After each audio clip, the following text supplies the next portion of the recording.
न काहो गमरी। मन ही बांधे मन ही खोले, मन तम मन उजास, एक खेल सकल है मन का, मन नह चल मन ही को नाश। मन उपजावे मन ही पाले, मन को मन करे संहार। पांच तत्व इंद्रिय गुण तीनों, मन निर्गुण मन निराकार। मन ही नीला मन ही पीला, श्याम श्वेत सब मन री। छोटा बड़ा मन भारी हल्का, मन ही जड़ मन ही चेतन। बोलो श्री प्राणनाथ प्यारे की जय, सच्चिदानंद धाम धनी की जय। मन ही नीला मन ही पीला। प्यारे सुंदर साथ जी, महामती प्राण जी इंद्रावती आत्मा बहुत ही चिंतन मनन निधिध्यासन के बाद मन का एक लोकेशन पकड़ा रहे हैं और मन का खानदान पकड़ा रहे हैं कि वास्तव में सृष्टि मन, सब बोलते हैं ये मन का खेल है, मन का खेल बोलते हैं, लेकिन किसका मन का खेल?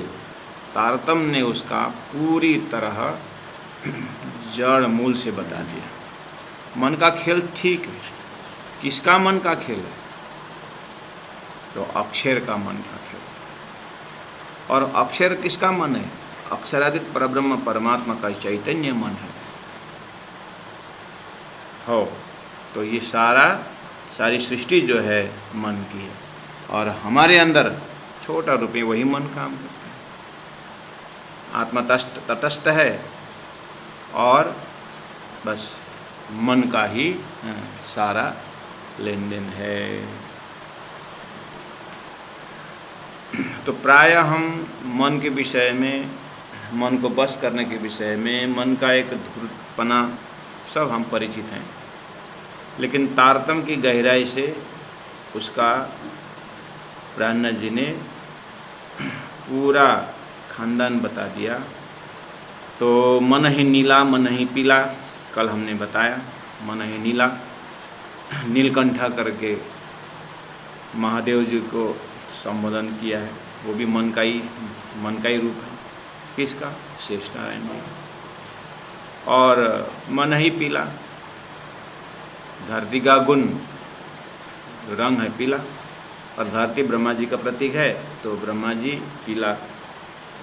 और श्याम श्वेत सब मनरी। अब श्याम शब्द और श्वेत विष्णु सब मन, लेकिन श्वेत, अगर श्वेत जो है विष्णु का प्रतीक है तो फिर श्याम काला रंग, तो काला रंग श्याम भी मन। हाँ, तो फिर त्रिदेव और मन, त्रिदेव और श्याम में क्या फर्क है? हाँ फर्क है। यही समझाने के लिए फर्क बता रहे हैं कि श्याम शब्द और विष्णु शब्द में पहले ही धरती में तारतम्य आने से पहले ही वल्लभाचार्य जैसे और अन्य कृष्ण भक्तों ने त्रिदेव से ऊपर श्री कृष्ण तत्व को पाया है, जिसको वो गौलोकी कृष्ण बोलते हैं। पहले ही गौलोकी कृष्ण हो, आखिर मन में गोलोक धाम भी तो अक्षर का, अक्षरी जब अक्षरादित का मन है, लेकिन वो चैतन्य मन स्वरूप श्याम है। इस तरह से लेना। और छोटा बड़ा मन भारी हल्का, अगर ये मन, हम मन से ही छोटा होते हैं, मन से ही बड़ा होते हैं, इसका मन तो बहुत विशाल है, खुला दिल वाला है, ऐसा भाव भी है। कोई बोलते हैं घर छोटा है, लेकिन क्या करें, हमारा तो घर ही छोटा है करके बोले तो सामने वाला क्या बोलेंगे? कोई बात नहीं, आपका घर छोटा होने से आपका मन बड़ा है करके बोले, हाँ मन बड़ा हो जाता है। हाँ ये बात तो सही है, बोली हम बोली देते हैं। तो उसकी फॉर्मेलिटी है कि उन्होंने तो बताया कि आपका भले घर छोटा है लेकिन आपका मन बड़ा है, और हमें लगता है कि हाँ मुझे ये लोग अच्छी तरह से पहचाने। वहाँ भी एक प्रकार का अहंकार का झलक ही, ये सब मन ऊपर चढ़ाव करता रहता है। और दूसरी बात, थोड़ा सा अध्यात्म की सैद्धांतिक परख से देखेंगे, उसमें छोटा बड़ा मन भारी हल्का, जिसका मन में अध्यात्म तत्व हो, जो मन परमात्मा का जो मन परमात्मा की भक्ति में लीन हो गया, वो मन भारी, बहुत महत्वपूर्ण। और जिस मन में परमात्मा तत्व का कोई रस नहीं है, वो हल्का है। और इसी तरह संसारी वस्तु में जिसका मन लगा हुआ, वो मन छोटा है। लेकिन वो मन में अगर परमात्मा की भक्ति हो तो मन बड़ा हो। और भक्ति में भी बड़ा बड़ा बड़ा कहाँ तक, तो बड़े बुद्धि करके चौपाई आती है। तो बड़े बुद्धि का सागर, तो बड़ी बुद्धि कौन है? तो जिस बुद्धि में परमात्मा श्री कृष्ण, जिस मन में परमात्मा श्री कृष्ण रहे, तो बड़ा मन। जिसके मन में देवी देवताओं का ही लक्ष्य है, तो मन छोटा हो गया, हल्का हो गया। इस तरह से इष्ट के आधार पर, लक्ष्य के आधार पर भी मन का छोटा बड़ा का दर्शन होता है। इस तरह से मन ही जड़ मन ही चेतन, सारा संसार नारायण सृष्टि स्वप्निक होने के कारण ये जड़ है। देखने में भले ही चेतन है, लेकिन यह चेतन तत्व भी जड़ चेतन है। इसीलिए जिसका लक्ष्य क्षर पुरुष है, जिस मन में क्षर पुरुष ही है, तो मन जड़ है। लेकिन जिस मन में परमात्मा चैतन्य स्वरूप रहे हैं, तो वो मन चेतन है। जो मन में चैतन्य परमात्मा का लक्ष्य हो, तो मन चेतन बन जाए। वस्तु के अनुसार, उस अंदर रखा हुआ चीज के अनुसार वस्तु का कीमत होता है। जिस ग्लास में हीरे मोती हो और जिस ग्लास में नमक हो, ग्लास तो वही है, स्टील का ही है। अगर उस ग्लास में हीरे मोती जवेरात हो, तो उसको हम संभाल के रखते हैं। और जिस ग्लास में थोड़ा नमक हो, खाने का वस्तु ही है लेकिन नमक है, या कोई उसमें अस्तित्वहीन कोई चीज़ हो, तो का कोई बर्तन का कोई कीमत नहीं होता। ऐसे ही ये मन झूठ है, मन जड़ है।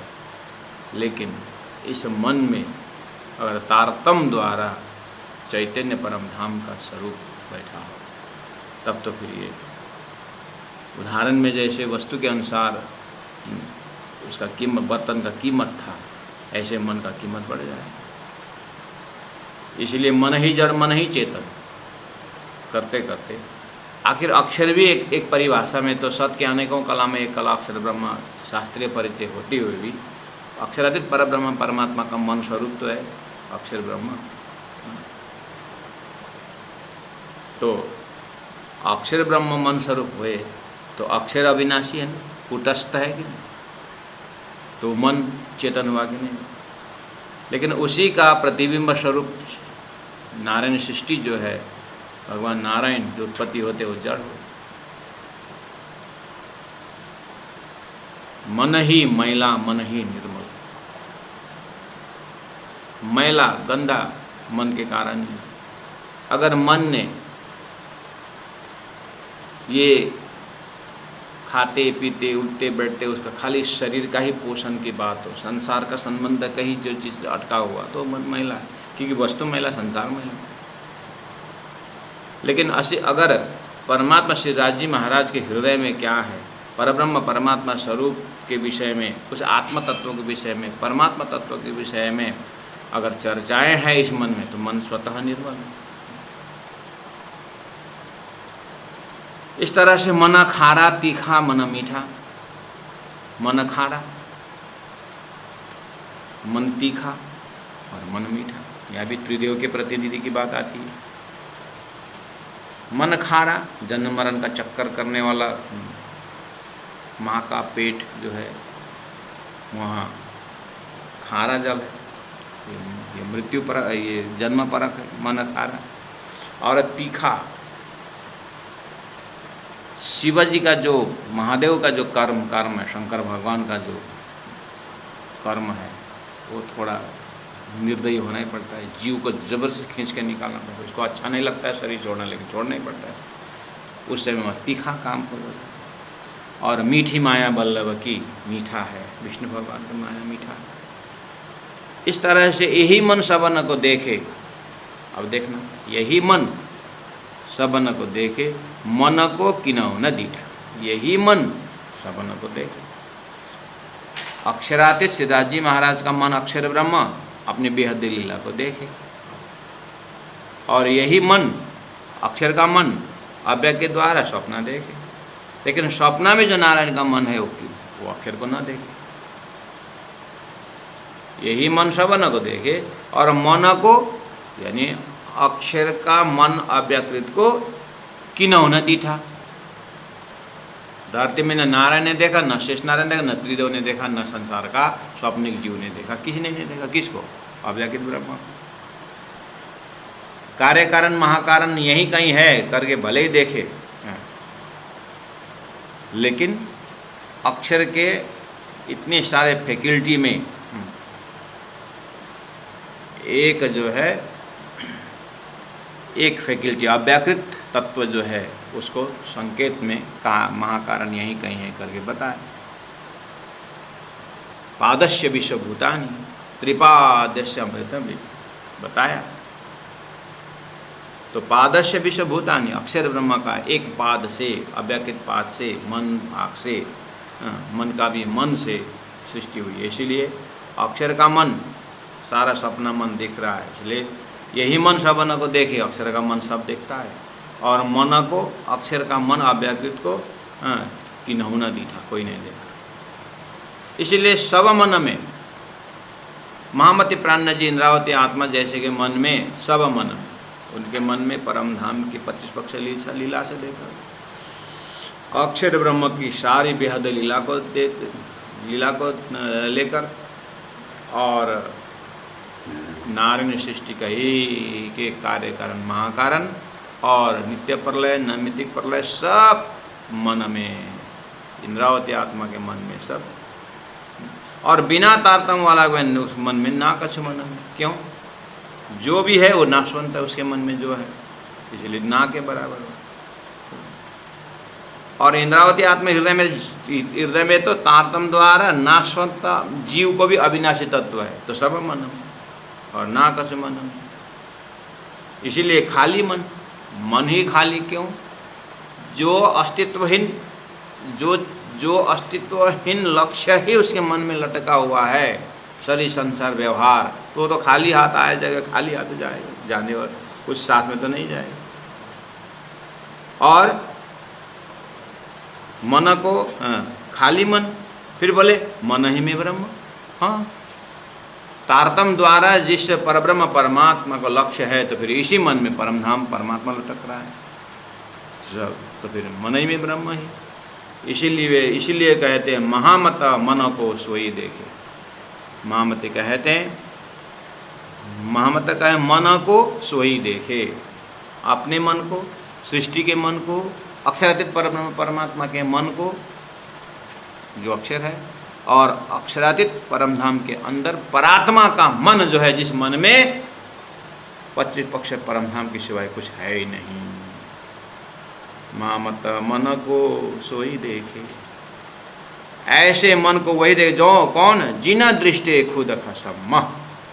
जिस मन ने खुद अपने अनुभूति से खसम अक्षरातीत परब्रह्म परमात्मा को पाया है तारतम्य द्वारा, तो मन को सोई देखे। वही जागृत आत्मा, वही परात्मा वाले परमात्मा के जो अंश स्वरूप अक्षरातीत परब्रह्म परमात्मा की ब्रह्म वासना जो आत्माएं हैं, वो आत्माओं के अंदर सब कुछ दिखाई देता है, उनको भी तारतम्य द्वारा ही दिखाई देता है। इसलिए मन को सोई देखे। कौन? जिसके पास तारतम्य ज्ञान है, जिन दृष्टि, जिस तारतम्य से परमात्मा खुद खसम परमात्मा को दिखता है, तो ये तारतम्य दृष्टि में सबमनम। इस तरह से शब्द तो मन है, लेकिन इसका खानदान और इसका गहराई, इसके द्वारा क्या क्या धरती में हमको दिखाई दिया, महामती प्राणनाथ जी की वाणी के माध्यम से हमने श्रवण किया। ये सुंदर साथ जी, इस तरह से प्रकरण नंबर 47 हमने पूरा किया। चलते हैं प्रकरण नंबर 48 में। खीन एक लेऊं लटक भंजाए, जनमत ही तेरो अंग झूठो, देखत ही मिट जाए। खीन एक लेऊं लटक भंजाए, रे जीवनी मख के नाटक में तू, रे जीवनी मख के नाटक में तू, रह्यो क्यों बिलमाए। देखत ही चली जात बाजी, देखत ही चली जात बाजी, भूलत क्यों प्रभु पाए। खिन एक लेऊं लटक भंजाए।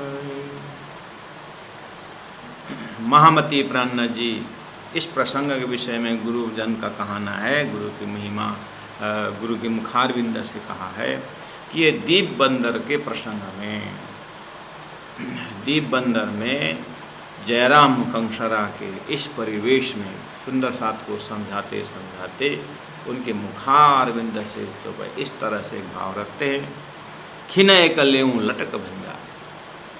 मनुष्य शरीर कितना क्षणिक है, उसके ऊपर यहाँ पर प्रकाश डाला गया। जन्मत ही तेरो अंग झूठो, हे जीव, जो शरीर तेरे पास आया है ना, ये जन्मत ही यानी इसका जन्म नहीं मरना है। जो जन्मा वो मरा, हम जानते हैं इस चीज को। अति सुंदर क्यों ना हो, इसका शास्त्र में भरमार महिमा है शरीर के विषय में। हम कितने बार सुन रहे हैं, कितने बार हम इस अपने कान से अंदर जा रहा है, लेकिन बार बार कहने का मतलब ये है सुंदर साथ जी कि बार बार कहने का तात्पर्य यही है कि परमात्मा हमारे से बहुत कुछ आश करते हैं। परमात्मा ने इतना सुंदर शरीर जो हर प्रकार से संपन्न है, विवेक है, विचार है, बुद्धि है, अन्य यूनि में नहीं। हम इस चीज को निर्देह माध्यम सुलभम सुदुर्लभम, कहाँ मनुष्य शरीर की कीमत नहीं गाया है, लेकिन इतना सुंदर होते हुए भी ये क्षणिक भी है। तो ये स्वप्नवत है, क्षणिक है। और अब शरीर और जीव के संवाद में भी हमने बहुत इसके ऊपर सुनने में आया, महामती प्राणनाथ जी ने सुनाया, हमको बताया। इसलिए बार बार हैमरिंग दे रहे हैं कि शरीर के ऊपर इतना सारा सब कुछ लुटाओ मत। शरीर को साधन की तरह लीजिए। साधन को, गाड़ी साधन है हमारे, तो ये सब संसार के वस्तु जो है साधन के रूप में ले। घर भी हमारा साधन है, संसार का संबंध भी हमारा साधन है कि इन संबंधों के सहारे एक दूसरे के पूरक होकर के परमात्मा को भक्ति करें। तो हर चीज़ को परमात्मा प्राप्ति के लिए साधन बनाए, यहाँ भूलने के साधन मत बनाए। संसार में हम संबंध भी रखते हैं, तो हृदय से चलो हम परमात्मा के भजन भक्ति मिल के करें, एक दूसरे के सहयोगी बन कर के हम परमात्मा के भजन करें, भक्ति करें। इसलिए हमारा परमात्मा ने जोड़ी बना दिया है करके एकदम मनोबल को परमात्मा की ओर ही भाव रख करके संसार में रहेंगे तो हालांकि संसार इतना आसान नहीं है कि एक के विचार भक्ति में गए तो ठीक उल्टा जोड़ी दे देते हैं परमात्मा। इसलिए अब हम अपने ही मन से ही बोलना पड़ेगा कि अपने आत्मा जागने के बाद हे मन तू एक साधन, हे बुद्धि तू एक साधन है करके अपने में रमना पड़ेगा। अब ये स्वयं का मन बुद्धि साधन नहीं बना है तो ऐसे पढ़ाए सिखाए करके दूसरों के अंतस्करण को अपना सहयोगी नहीं बना सकते हैं। तो पहले हम इन अवगुणों को, इन गुणांग इंद्रियों को मैं क्या कहूँ, ये तो अवगुणों को ही काया करके धन्य ने कहा है। तो अपने गुणांग इंद्रियों को पहले हम समझाएं कि सभी साधन परमात्मा के लिए है ऐसा। तो यहाँ उस चीज़ को अवेयरनेस कराते हैं, हे जीव जनमत ही तेरो अंग झूठो, देखत ही मिट जाए। ये देखते देखते मिटने वाला है, हम जानते हैं। ये आँख हम देख रहे हैं, कब ये अंधा बनेगा पता नहीं। हम ये कान सुन रहे हैं, कब ये बहरा बनेगा पता नहीं। इतना सुंदर दांत कब टूटेगा ये पता नहीं है। इतना सुंदर काया, बस। तो शरीर के विषय में लोग मन भूला भूल, मन का भूलन है। मन भूल भूल फिरे जगत में कैसा नाता रे, मन कैसा नाता रे। मन भूल भूल फिरे जगत में कैसा नाता रे। ये मन जो है, जन्मत ही तेरो अंग झूठो, मन को समझाना बहुत ज़रूरी है और जीव को समझाना बहुत ज़रूरी है। पहला मन समझे तो जीव समझ जाए, या तो जीव समझे तो मन समझ जाएगा।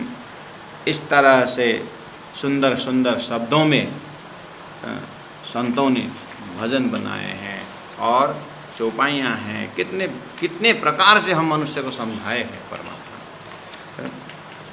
जन्मत ही तेरो अंग देखत ही मिट जाए, देखते देखते मिट जाता है।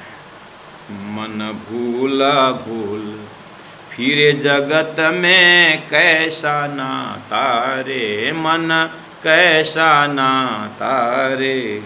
माता कहे यह पुत्र है मेरा, पिता बहन कहे वीर मेरा।